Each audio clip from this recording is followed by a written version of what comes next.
This was intended to be the last meal I would eat for the next 72 hours. Do you see how motivated I am? I'm not the most disciplined guy, but I want to give a good example for others. Yet, I will fail to follow along Tim Ferriss' Tools of the Titans fasting. Quite surprisingly.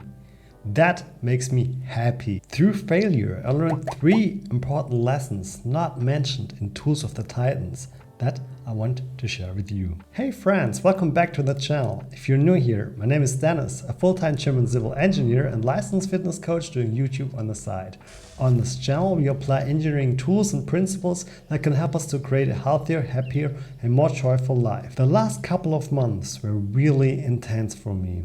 I had planned some time off to look after my wife after her visit to the hospital. I thought it's the perfect time for me to implement a 3-day fasting routine to lose some extra pounds. I still had my MCT oil bottle, which is a crucial component to the diet. Furthermore, the last meal I would eat for a while needed to be low carb. I prepared also sugar-free bubblegum so that my jaw was kept busy. My last meal was intended to be eaten at 20:20, but because salad needs to be eaten right away and my wife didn't finish hers, I finished the leftovers. So my last meal was actually 21:20. It was the same low-carb food, so still good to go. I got up in the morning and measured my weight and my waist-to-hip ratio. It was around 0.87. That means not an increased health risk. But anyway, it's good to have lower numbers here for more stressful times ahead. I went outside after waking up as recommended. Tim suggests to walk briskly for 3 to 4 hours. From my experience, aiming at least for 16,000 steps is a better, more precise goal. The reason is to get into ketosis as fast as possible so you don't lose muscle mass. But it wasn't easy for me. Because I was walking together with my wife, I couldn't walk as fast as I wanted. I nearly finished my 16,000 steps late in the evening, still not being in ketosis. Within the fasting method, it is allowed to drink water with added salt and 4 bulletproof coffees. Bulletproof coffees.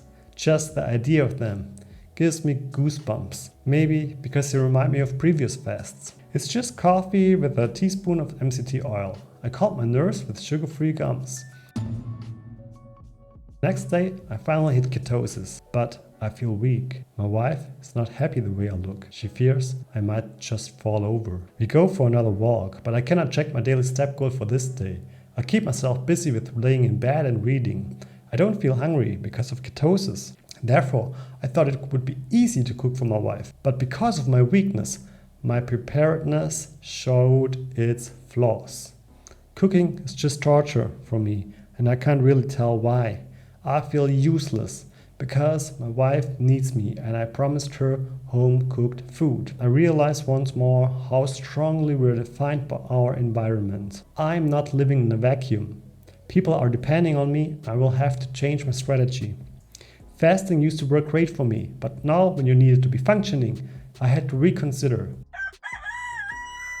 I decided to break my fast the next day with breakfast and fail to hit my 72 hours goal.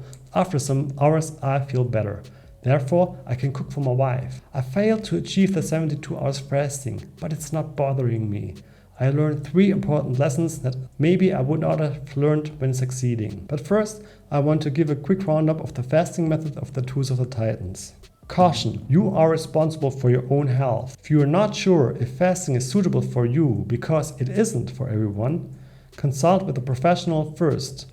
Alright, eat low-carb dinner, go to bed, get up late the next day, drink plenty of solid water while walking for 3 to 4 hours briskly, get some MCT oil or exogenous ketones to make things easier. Stop after 72 hours and reward yourself with anything you like. Tim recommends you could just eat anything or also continue with low carb. I never tried that since I made bad experiences with low carb for a longer period of time. My 3 takeaways are the following. Number 1. I decide for an apple for my first meal so I feel better fast. If you decide to quit ketosis, eat something at least somewhat healthy. You will remember this one food. You will be so thankful for it. The taste is just pure bliss in that moment. I will remember that feeling that this one apple saved me from starving whenever I eat my next one. Number 2. Chewing something is really helpful. I chose bubblegum sugar-free. Personally, I don't see any reason to pass on that. So some people report that artificial sweetness makes them hungry. Maybe you could try something else. I read that nori sheets could be worth a try. Number 3. The people close to me needed me. We are defined by our surroundings. I believe we are more defined by our location and people around us than anything else. Therefore, I should have prepared better. Ironically, pre-cooked food could have saved my 72 hours fasting. Also, I really do recommend to have someone around you in case you actually fall over. It never happened to me though. Number 4, bonus tip. In total, I lost 2 kilograms and 1 centimeter of belly circumference. So I moved in the right direction. Isn't that what actually counts when setting goals? But most importantly, I moved to a direction closer to the people I love by taking care of them. If you want to know what else might be helpful to keep your shape, I recommend this right here. Thank you for watching and until next time. Bye!